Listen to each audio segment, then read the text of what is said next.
जय हिंद। आपका इस वीडियो में स्वागत है।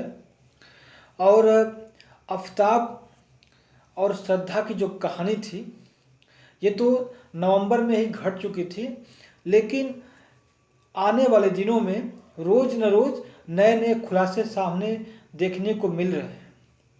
अभी हाल में ही इसने एक रिपोर्ट में बताया कि इसने जितने भी उसकी हड्डियां थीं उसको पीस कर ग्राइंडर में फेंक देता था रोड पर, रास्ते पर।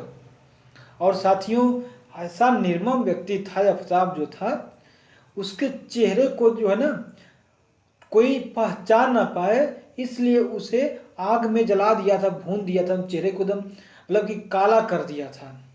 साथियों, ऐसा ये लोग करते कैसे हैं? और देखिए ये जो मीडिया वाले लोग हैं उससे बात करने के लिए लोग दौड़ रहे हैं, और देखिए वहाँ पे लोग भाग रहे हैं उससे बात करने के लिए, ताकि लोग जाने कि वह कैसे क्या कर रहा था और कैसे कैसे उन्होंने काम किया था, ये सब गलत किया था। और देखिए यह श्रद्धा थी।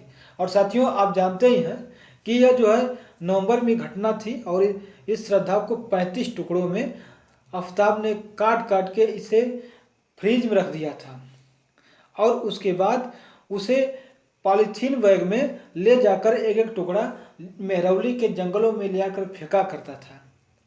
और यह घटना लगभग 2 महीने बाद पता चली घर वालों को, तो उसने खोजबीन शुरू की, क्योंकि कई दिनों से इसका फ़ोन घर वालों को मिला नहीं।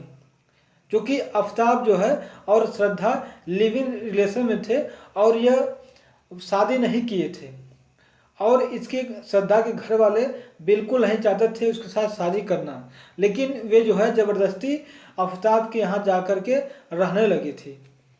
साथियों, इनके बीच हमेशा झगड़ा हुआ करता था, और झगड़ा पैसे के लेकर के, और शादी को दबाव बनाती थी कि शादी जो है जल्दी जल्दी कर लिया जाए। इसलिए यह आफताब उससे बहुत ज़्यादा नाखुश रहता था, और इसका कई लड़कियों से चक्कर था, और डेट पर भी जाता था, जिससे इसको यानी श्रद्धा को बहुत ज़्यादा मतलब कि दिक्कत होती थी, और वह नहीं चाहते थे कि ऐसा आफताब करे। लेकिन आफताब तो आफताब था, उसे इससे कोई फर्क नहीं पड़ता था कि कोई हमारे बारे में क्या सोच रहा है, वह अपने आप में मगन था।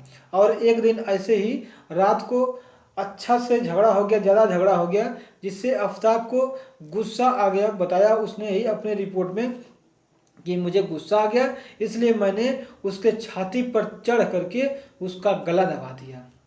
साथियों, यह बहुत ही दिल दहला देने वाली घटना थी उस समय, और पूरा पूरा जो भारत था श्रद्धामय हो गया था। श्रद्धा के ही बारे में सब लोग सोच रहे थे कि ऐसा कैसे हो गया, और जो भी नई नई बेटियां थी उनको लेकर सोच लोगों ने अपनी मानसिकता बदलने का प्रयास किया था। और आप देख सकते हैं कि इसमें बताया गया कि उसने एक खुद खुलासे में लिखा कि श्रद्धा के बॉडी पार्ट्स को उसने बहुत काटा, उसके बाद उसके बॉडी पार्ट्स को रिकवर करवा सकता था, लेकिन उसने जो है श्रद्धा के होठों पर लगा हुआ स्टड व उसका मोबाइल फ़ोन मैंने एक डिब्बे में डालकर मतलब मीरा भयंडर्स की खाड़ी में चलती ट्रेन से मणिकपुर पुलिस स्टेशन के पास जाते समय फेंक दिया था। साथियों, मतलब कि ये जो है किसी भी तरह से सबूत को मिटाने के लिए उतारू था कि अब कैसे ही इसको जो है ठिकाने लगा दें, लेकिन इसका पता तो चला ही गया।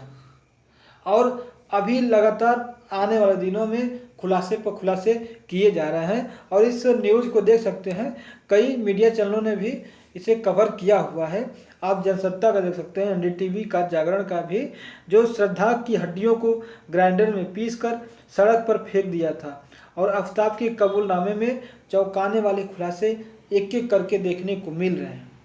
और इंग्लिश में भी देख सकते हैं एबीपी, टाइम नाउस और मिड डे का भी यही न्यूज़ लगातार आज दिन भर ऐसे ही चला रहा है। और देख सकते हैं यह अभी हाल ही की खबर है, लगभग 1 घंटे पहले का, दाद देख सकते हैं 4 घंटे पहले का ही ये सब खबर है। और यह कई सारी चीज़ों को वह बाहर से जाकर खरीद लाया था आफताब, जैसे उसे काटने के लिए आरी खरीद लाया था, उसे छुरी लेके आया था, और काटते काटते उसका हाथ भी इससे डैमेज हो गया था, तो वह पास के ही एक अस्पताल में जा कर के इसका इलाज करवाया था, टाका मरवाया था। उसने खुद अपने ही खुलासे में इस चीज़ को बताया। और साथियों, ये जो घटना थी यह बड़ी ही निर्मम तरीके से की गई थी।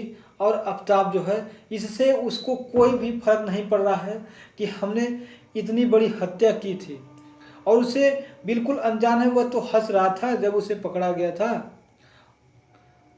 और ऐसे भी लोग हमारे समाज में हैं। और इन्हीं कारण जो है हमारी माताएं और बहनें, बेटियां जो है बाहर निकलने से डर रही हैं, क्योंकि ये लोग जो है हमेशा इनकी गंदी नज़र होती है। तो साथियों, ऐसे जो व्यक्ति हैं इनको पकड़ करके इनका बढ़िया से धुलाई करना चाहिए और इन्हें कुत्ते की मौत मारनी चाहिए। हम तो कहेंगे कि इन्हें जल्दी से जल्दी फांसी की सज़ा दी जाए।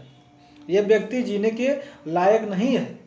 और आप जो है कमेंट बॉक्स में जवाब दीजिएगा, बताइएगा कि इस व्यक्ति को कुत्ते की मौत मिलनी चाहिए कि नहीं। हाँ और ना में जवाब दीजिएगा। और साथियों, और आज के लिए बस इतना ही। वीडियो अगर अच्छा लगा हो तो लाइक कर दीजिएगा और सब्सक्राइब करके बेल आइकन चैनल को दबा दीजिएगा, ताकि पल पल की अपडेट आपको मिलती रहे। मिलेंगे अगले वीडियो में। जय हिंद।